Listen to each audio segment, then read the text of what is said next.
Ito tayo sa Kunstmuseum ng Denmark sa Copenhagen City. So, ang ganda ng mga sculpture and painting.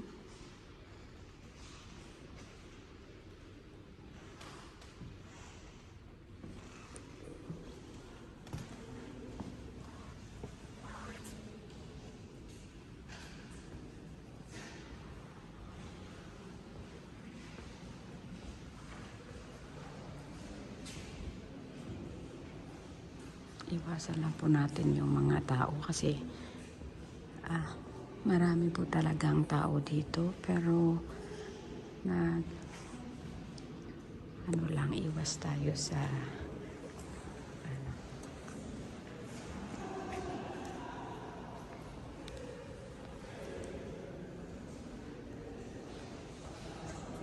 buti na lang kada pasok ko sa mga kwarto-kwarto na to na may display, walang masyadong tao. Ay, ang ganda. Ito, oh. Maliit-liit lang siya. Size, ano lang to yata. 55, ganun.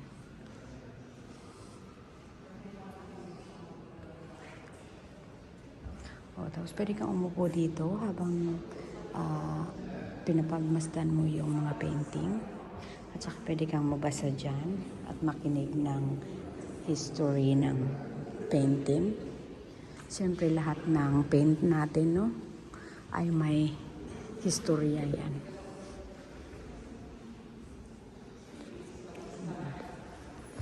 So, ibig sabihin pag yung paanan natin ay nakaganyan, ay may tao.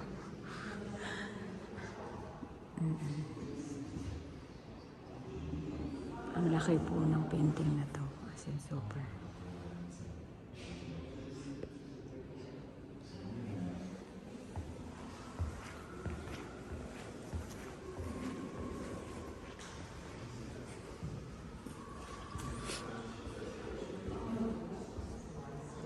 This is the Danish artists na meron sila dito. Tapos hinawakan ng isa. Ano ba?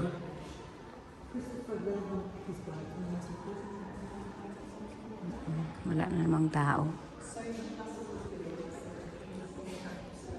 Ang ganda lang. So today is 13 February 2026. Ito po yung ganap natin. So, malapit ko na po matapos ikot-ikot ang ating palibot. So, yan. So, dyan nakaupo yung guard. Nagpabantay ng mga at saka ito, Egyptian yata ito. May tao. So, dito muna tayo sa paa.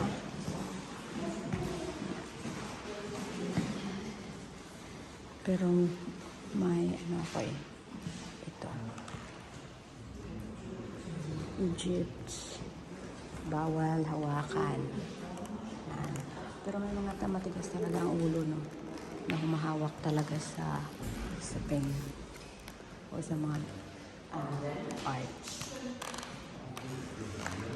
Ito ay malamang parang Egypt kasi yung itsura nila ganyan.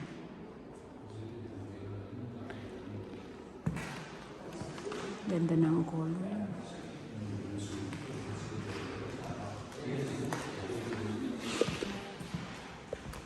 Lipat tayo dito. Yan, sana walang tao. Wala nga.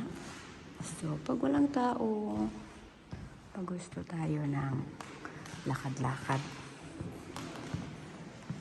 So, galing na po tayo dyan. Walang tao.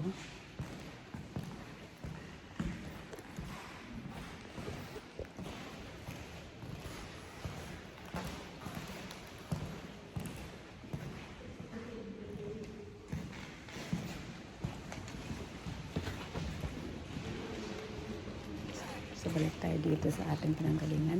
Naikot ko na. galing na ako dito sa art na to. Before tayo mahilo, ay tapos na talaga. 4 na balik na ako dyan. Dito na naman tayo. Saan na ba yung palabas? Nawala na ako. Nawala na yata ako. Buti na lang walang tao sa museum. Pero yung guard, alam mo, ilang beses ko lang siya nakita. Naghihilo na lang ako sa kanya. Kasi ilang beses niya na ako nakita pa today sa trip namin sa school hanggang ngayon na wala ng trip. So ngayon, trip na lang. Tapos na yung trip ko. Tapos na yung trip namin. So trip na lang. Okay, labas na ako. So nito na turuan sila ng ito yata, di ba ako nakapasok dito? Ay, hindi nga. Yan, mas maganda dito. Mas colorful ang painting. Ayan.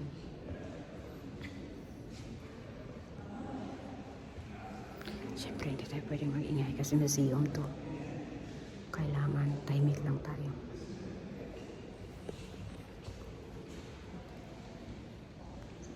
Yung mga kasama ko kanina, ayaw na nila. Ganda ng painting. Ayaw na nilang mag-ikot.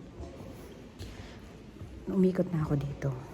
Tapos sabihin yung hindi ako nag-enjoy sa mga painting. Talagang galing na ako dito kanina. Gumawa na lang ako ng video for today now. Para pakita ko na kasama talaga ako dito sa video na to.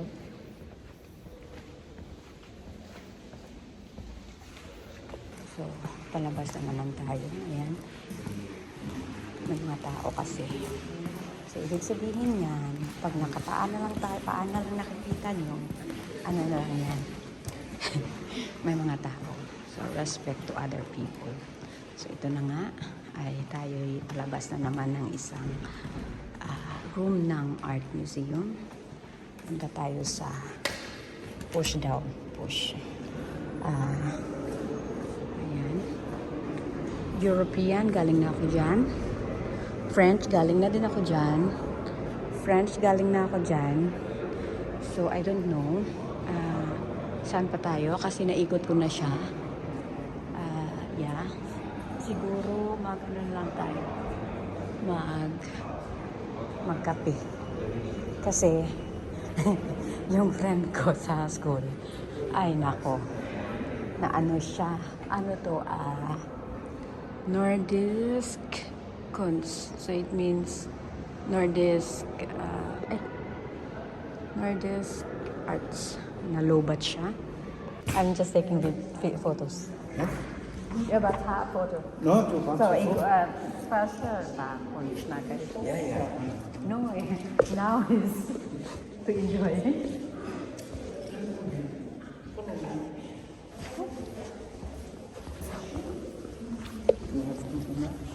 Google Maps? Yeah. Why? What? Dahil sa kakaikot ko na dito, naging friend ko na yung security guard. Tapos sabi niya, halika dito, may Google Map ka ba? Kasi papakita ko sa'yo in the old days. Ito yung Oosterbrugge. Ngayon, sabi niya, yung ito yung lake ng Oosterbrugge. Tapos, in 1836, yan, yun yung painting. Tapos, ngayon, existed pa rin yung lake, yung houses, at saka yung street, sabi niya. Alam ko din kasi nakapunta na ako dyan. Tapos sabi niya, pag yung babae na yan nakatayo, dito sila pumunta, nakatingin. Ito yung next painting. Yan po yung lake ng Oosterbrugge. Ito na yung girl. Dito. Yan. Diba? Ito yung street ng Denmark dating panahon. Sa Kristen Kube. Ay, alam mo, mas okay yung may ano ka. Yung tinuruan niya ako, parang Ah, parang ito yung highlights ng aking tour dito sa museum na to. Kasi yung painting na yan, makikita mo pa rin yan ngayon ang city na to. Doon sa street na yan. Iba na yung itsura kasi cemented na, crowded na. Ito yung painting. Super crowded.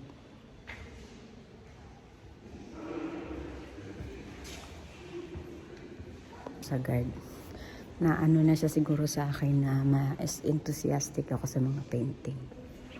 Kaya pinabigyan niya ako ng little tour at history.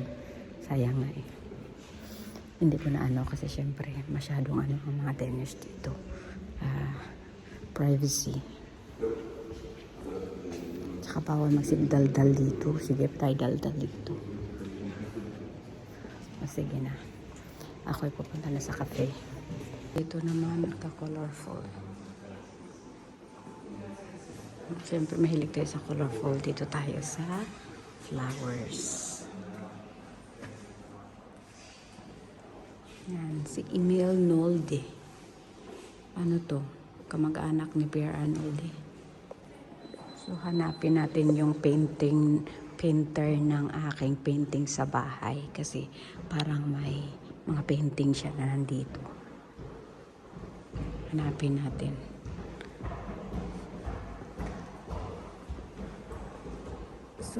Surrealism. Journalism. Ay, makuha na yan. So, oy, ang lakay naman natin. Walang mga tao. Pero tingnan mo, sa labas, parang ayokong lumabas. Yan po yung labas ng museum. Oh. Ayan. Tapos, doon banda, school ng mga anak ko. Ayan. Ano, tapos nag-slide sila, oh. Ayan. So, syempre, dito lang tayo sa museum muna. Hanapin ko lang yung painter ng aking, ano, pala si Jose Rizal, oh. Hindi pala si Jose Rizal. Para kasi si Jose Rizal, oh. Sino ba? Yun, portrait ng Emil Borniluco. Si Emil Parayan. Hindi pala si Jose Rizal. Kala ko si Jose Rizal, eh. So, labas tayo doon sa ibang room kasi wala dito. No, may makita tayo ng mas interesting pa. Ito pa. Ang colorful. Ito kasi is recently na mga arts na siya. So, ayan. Ayoko pumunta doon kasi parang nakakatakot naman. May ano. So, this art is from 1960 to 1980. So, yan.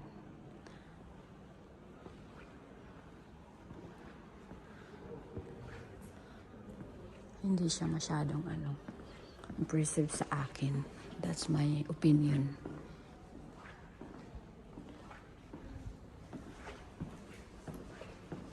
So, may mataas pa doon. Pero hindi na tayo pupunta kasi ako pagod na. Dito na lang tayo. So, ito mas special ito kasi bakit? Ilagyan ng, ayan. Parang totoo, ah.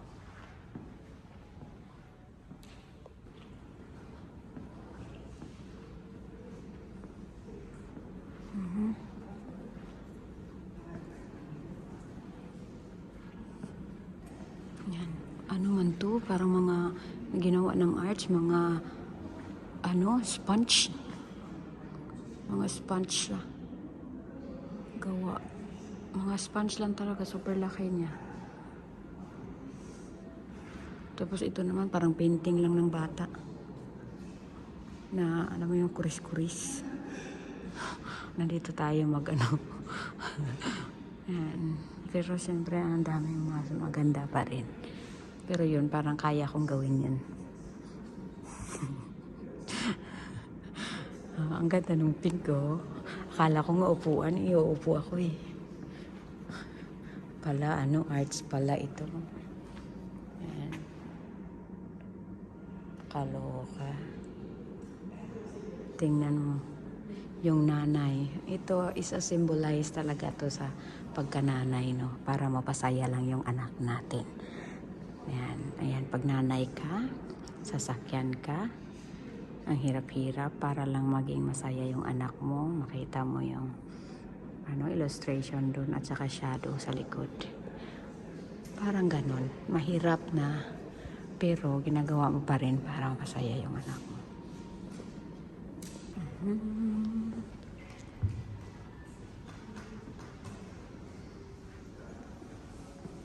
Pero ang highlight ko pa rin talaga yung ang liit-liit naman ng statue na to. Pambata. Super liit. Wala pa nga isang dangkal eh. Clown yata. O, diba? Tapos pwedeng maglaro dyan. Uy, totoo pala itong sulat kamay, oh. 1988 April. Letter. Baba's letter. Oh, di ba painting ng mga bata lang to. Oh, naka-display pa dito.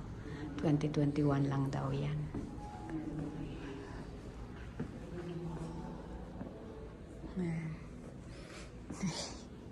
Ano yan? Kalokang arts na to. Oh, hindi maintindihan. Yung ulo. Ayaw, di ma! Puwit pala daw yan. Puwit. Agoy. Oh, pati ba naman basurahan? Oh. Amethyst. Oh my God. Amethyst. Yung totoong amethyst. Yan, nagsidlak-sidlak siya pero hindi siya masyadong makita. Oh, tapos na tayo. Oh, pwede namang maging arts yung salaan lang na super laki-laki pero map siya. Map yata. Oo. Grabe yung arts. Ano yan? Strainer na salaan. Meron dito New Danish Arts. So, Bob Smith. Punta tayo dito. Tarong na si Baduday. Punta tayo dito.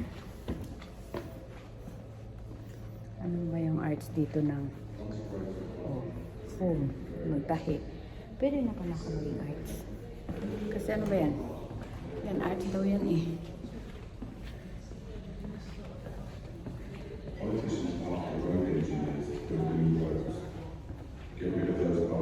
Ayoko dito, katakot naman. Ayoko dito. Sabi, new arts daw to. Katakot. Madilim. Baba ako ulit. O, diba? Imagine, babantayan pa nila yan. May upuan pa ng guard. Babantayan pa nila yung parang sleeping bag na tinahi-tahi sa kamay.